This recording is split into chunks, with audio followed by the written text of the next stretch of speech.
बताओ, आप में से किसी को कोई डाउट है, कुछ पूछना है? सर वो सर प्रेजेंटेशन पूछना है, प्रेजेंटेशन सर कैसे करें? कौन सी बेटा प्रेजेंटेशन? जैसे कि सर, जैसे 6 नंबर के सर मैं लिखने हूँ तो सर लिख पाती, सर प्रेजेंटेशन अच्छी नहीं हो पाती। अच्छा, और किसी को कोई डाउट लिटरेचर में, कोई और डाउट है? No sir. देखो, क्वेश्चन नंबर 9 में भी आप भोली का चैप्टर मिडनाइट विजिटर करो। बुक दैट सेव अर्थ छोड़ के जाना है। ये चैप्टर नहीं करना, ये बहुत ही रेयर चांसेस में आएगा। ठीक है। पोएट्री में कोई डाउट है?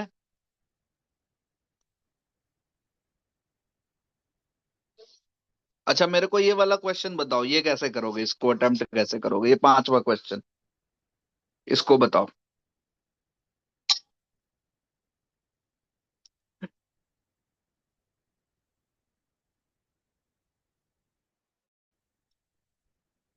हैं?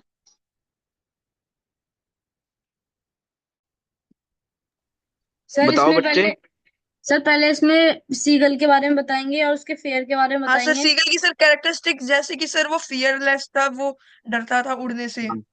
हाँ, जब उसके पेरेंट्स ने सर उसको आइसोलेशन पे छोड़ा, तब जाके सर उसने अपनी पहली उड़ान ली।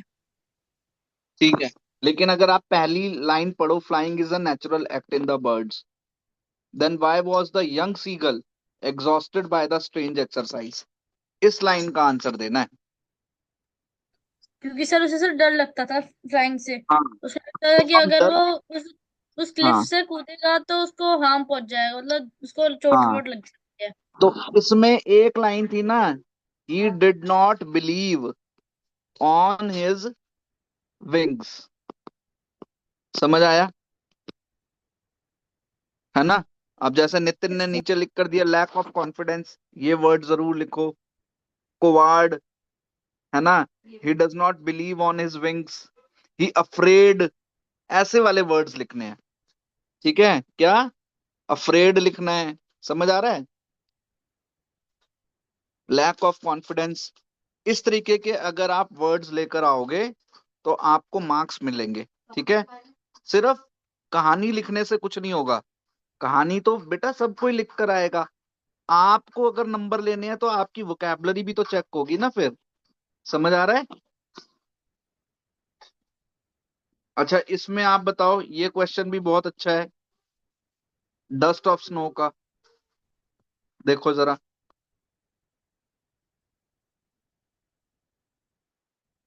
बताओ।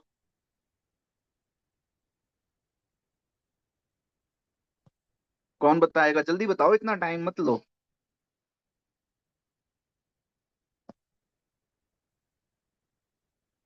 सर कौन से क्वेश्चन का? ये इसका third question, it is our attitude toward a situation.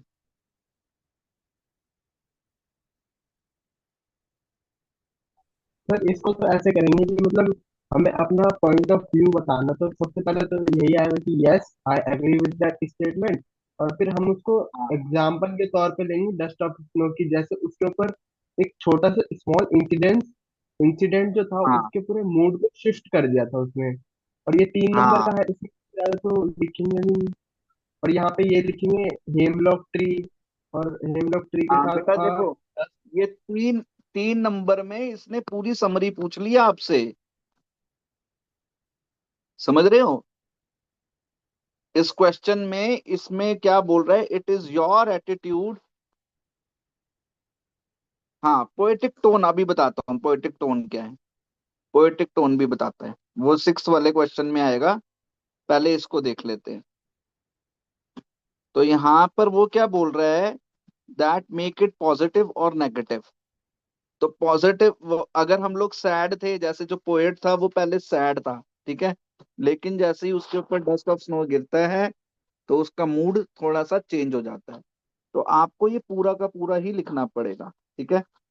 From Nitin, mood off the character decide everything about the day. बिल्कुल सही बात है ना? इस तरीके की वोकैबलरी को आपको लेकर आना पड़ेगा। अब यहाँ पर एक ने मेरे से पूछा है, पोएटिक, पोएट की tone, tone of the poet. ठीक है। तो देखो यहाँ पर कहीं है,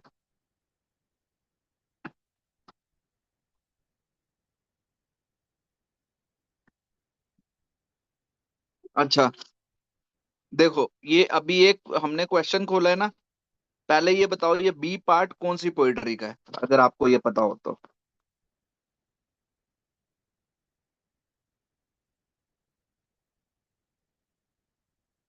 ये कौन सी पोएट्री का है?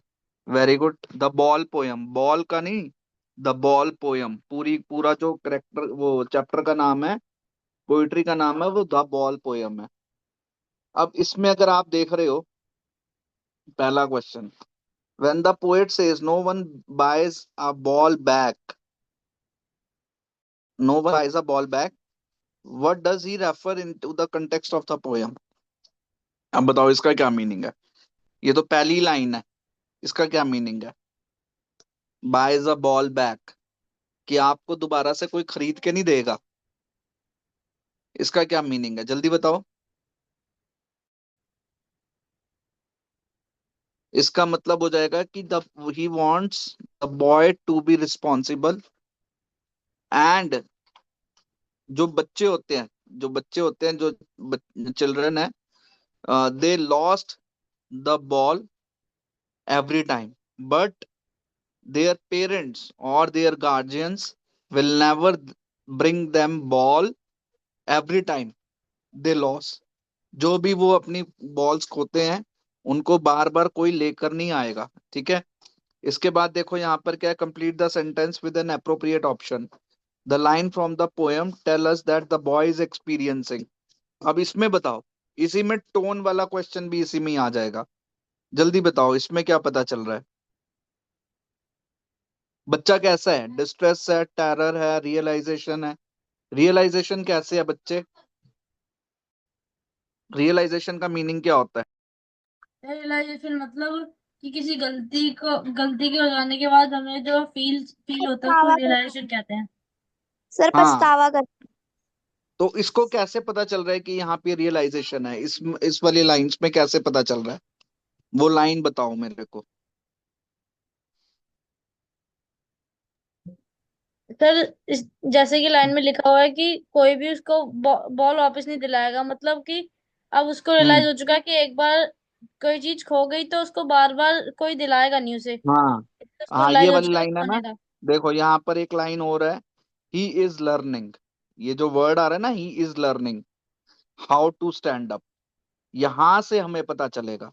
अभी ये तो ऑप्शन में आ गया, लेकिन अगर ये ऑप्शन में नहीं आता और क्वेश्चन के फॉर्म में आता, तो आपको ये दो पॉइंट्स पता होने चाहिए, ठीक है। अब जैसे नेक्स्ट वाली जो इसकी लाइन है, जो नेक्स्ट क्वेश्चन है वो इसी से रिलेटेड है, देखो वो क्या है, what is the significance of the term desperate used to describe the boy's eye in the poem, and how does it contribute to overall mood and tone of the poem? अब आ गया ना tone वाला question, बताओ अब इसमें बोल रहे desperate, अब डेस्पिरेट वर्ड कहीं लिखा हुआ था ऊपर, देखो जरा, कहीं लिखा हुआ है डेस्पिरेट ऊपर? यस सर, लिखा हुआ है कहाँ लिखा है? सर, यस सर, लिखा सेकंड हुआ। वाली लाइन में। है ना, well behind is desperate eyes. अब डेस्पिरेट का क्या मीनिंग होता है? सर भोला। और डेस्पिरेशन का मतलब होता है कि बेटा उसको जो है ना, इच्छुक है कि भैया मेरी, होपलेस नहीं आएगा, बच्चे होपलेस भी नहीं है, कि उसकी जो बॉल खो गई थी ना वो उसको पाने का इच्छुक है, ठीक है। तो यहाँ पे थोड़ा हमारा, जैसे डेस्पिरेटली हम लोग उसको देख रहे हैं, मतलब मैं भी वही चीज चाहता हूँ, clear. The term desperate used to describe the boy's eye in the poem, and how does it contribute to overall mood and tone of the poem? तो पहले तो बताओ बच्चे का मूड क्या है।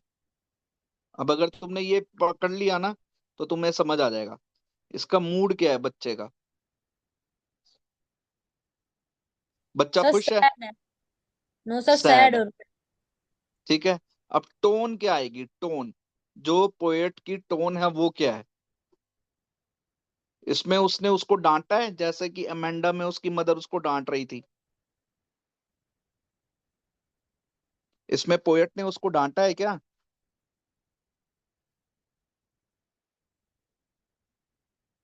तो फिर कैसी टोन है, आप बताओ। सर मेलनकोली टोन होगी। हाँ, मेलनकोली का क्या मतलब होता है? Sir sad. हाँ, तो वो तो वही हो गया मेलनकोली। और दूसरा सर पोलाइट, क्या है? पोलाइट। पोलाइट क्यों है? क्योंकि इसमें जो पोएट है वो उसको डांट नहीं रहा। He is telling him politely and teaching him the lesson of responsibility. क्या बता रहा है वो उसको? Teaching him the lesson of responsibility. समझ आ रहा है? ठीक है सर यहाँ पे वन वर्ड में तो आंसर देना नहीं है ना, पोलाइट बेटा, ये तो दो या दो फिर इन नंबर सब का है में ना। इसको तो पूरा एक्सप्लेन करना है। एक्सप्लेन करना पड़ेगा, तभी तो मैंने साथ में लिखवाया है कि उसकी टोन पोलाइट है and teaching him responsibility so that he became responsible, that you should not lose the whatever your belongings। और अगर कोई चीज खो भी जाती है, so do not regret over it। ठीक है, because the things will come and go। समझ आ रही है बात? समझ आ रहा है? Yes sir. Yes sir. हाँ। और ये जो मेटाफोर इसके अंदर बोल रखा है, तो आप मेरी बॉल पोयम वाली वो या पोएट्री वाली जो पूरी है ना, पोएटिक डिवाइसेस वाली वीडियो, पोएटिक डिवाइसेस वाली वीडियो है ना एक मेरी, उसको एक बारी देख लेना। ठीक है। अच्छा, इसके बाद हम लोगों के पास में है ही stalks in the vivid stripes. ये कौन सी पोयम है? Sir tiger in the zoo. Tiger in the zoo, very good. अच्छा, अब बताओ, और कोई प्रॉब्लम इसमें? कोई ऐसी चीज जो अभी भी क्लियर नहीं हो रही है? लेटर राइटिंग में कोई दिक्कत?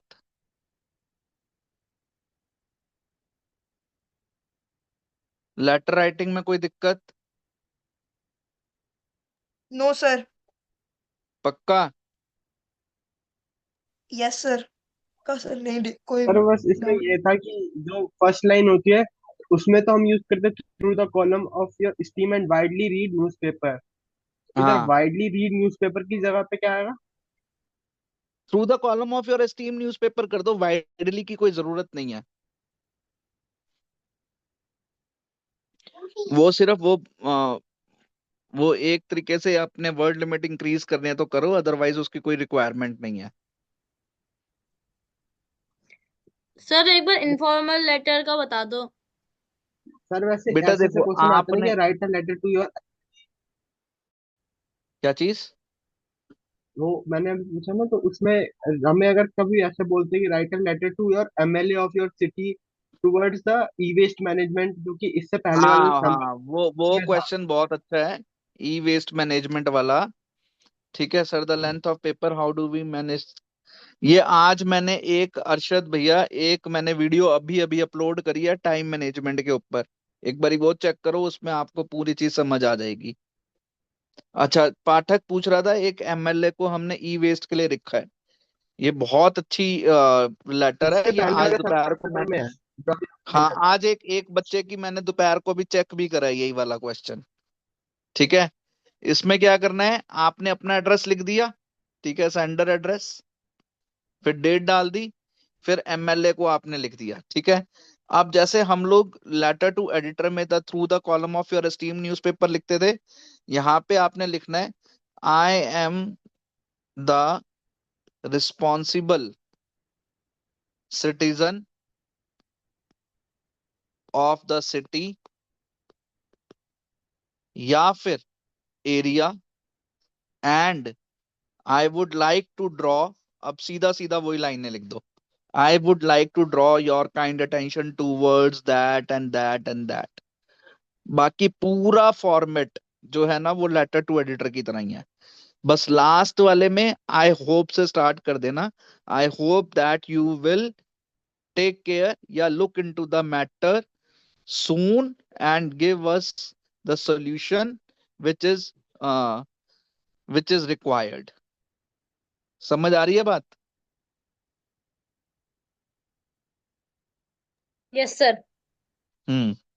और किसी को कोई डाउट? दृष्टि?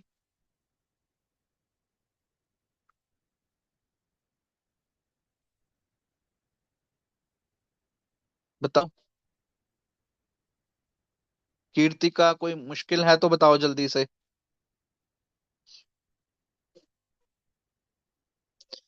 अच्छा, इसमें ग्रामर में आपको समझ आ गया कौन कौन से क्वेश्चन अटेम्प्ट करने हैं? हाँ अपनी सर, अब तो वीडियो एरर सर अपनी वाले भी वीडियो में होते आपने आते हैं। बताया था। हाँ, एरर वाला ये वाला नहीं अटेम्प्ट करना, ये वाला ही अटेम्प्ट करना है जिसमें ऑप्शन आ रहे हैं। ठीक है। और इसमें इसकी एक और ट्रिक है कि आपने सबसे पहले ये चेक करना है कौन से दो गलत हैं। केबीसी में होता है ना 50-50 का ऑप्शन, तो सबसे पहले ये चेक करो 50-50 में कौन से दो ऑप्शन गलत है। तो बाकी दो रह गए, अगर आपको लगता है उसमें कोई ठीक है तो आंसर दे दो। और इसमें मैक्सिमम चांस होता है कि आपके आंसर बिल्कुल करेक्ट हो जाएंगे। ठीक है। जबकि ये वाले जो एरर वाले क्वेश्चंस होते हैं इनमें थोड़ी गलत होने के चांसेस हैं, ये दोनों छोड़ देना। ठीक। और ये वाले आपको पता चल गए हैं कैसे करने हैं, नरेशन वाले?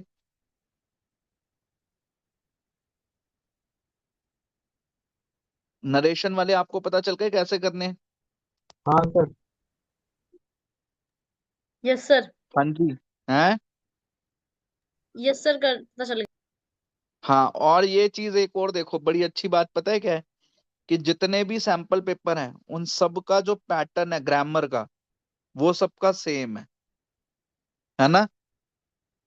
वो कैसे? Yes sir. कि आपका फर्स्ट क्वेश्चन जो है वो हमेशा ऐसा ही रहेगा जैसा ये फिल इन द ब्लैंक वाला है। सेकंड में आपका एरर वाला है, इसको छोड़ देना। थर्ड में हमेशा ये रिपोर्ट राइटिंग वाला ही आएगा। ठीक। अब देखो, इसका मेरे को बताना, Mary and Peter had a conversation about volunteer work, report Mary's question. Mary का ये क्वेश्चन आप कैसे बताओगे, जल्दी से बताओ। इसको कैसे सॉल्व करोगे क्वेश्चन नंबर 3 के थर्ड पार्ट को? देखते हैं कौन आंसर पहले कर पाएगा।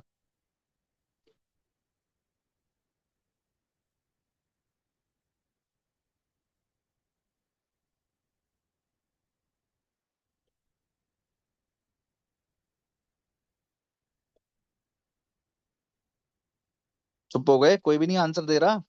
इतनी देर में तो आंसर आ जाएगा।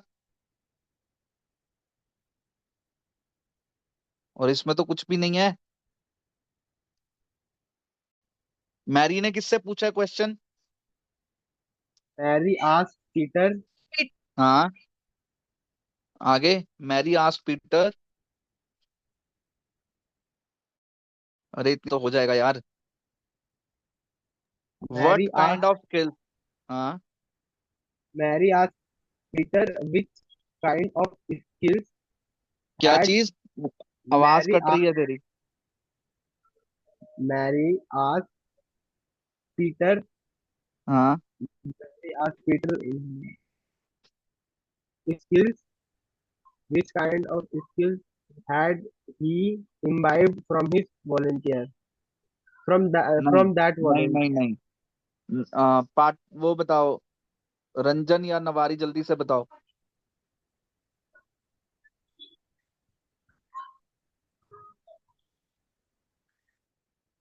व्हाट काइंड ऑफ स्किल्स तो ऐसे ही रहेगा।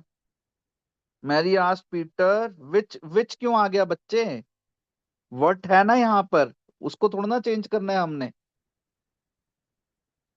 ये तो एज इट इज रहेगा। व्हाट काइंड ऑफ स्किल्स, ये यू किसके लिए चेंज होगा अब? ही। He ही। और हैव किस में चेंज होगा? had had. Hmm. Had. Imbibed from, this किस में चेंज होगा? that that. दैट। बस, बाकी थोड़ा ना कुछ चेंज करना है। ये तीन चीजें चेंज करनी है बस आपने।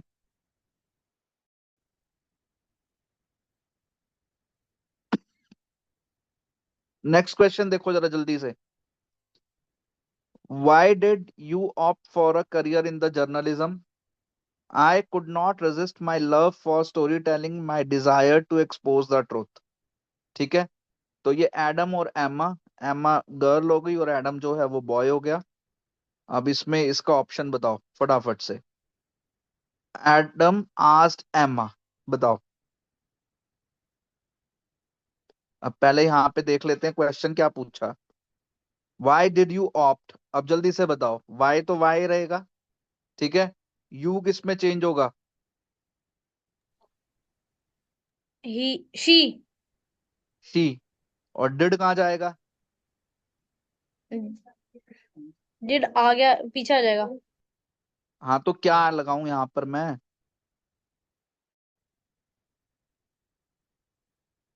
डज। क्यों? Sir do do why she had. अरे वर्ब की सेकंड फॉर्म है ना डिड, तो ये वर्ब की यस थर्ड सर। फॉर्म में चेंज होगा। समझे? Why she had sir opt for a career in journalism. Question number D है, इसका आंसर जो है ना कौन सा है? क्वेश्चन नंबर डी, इसका जो आंसर है वो कौन सा है? डी, ऑप्शन डी है, ठीक है। ओके और सर। हाँ, कल सुबह एक काम करना, सुबह 8:30 या 9 बजे पेपर करने बैठो और 12 बजे तक एक पेपर सॉल्व कर दो, ठीक है। तो ये 3 घंटे में एक पेपर सॉल्व करके मेरे को दो, और कल शाम को 7:30, कितने बजे? 7:30 एक और क्लास लूंगा मैं, ठीक है। क्लियर? यस चलो, sir. Good bye, take care.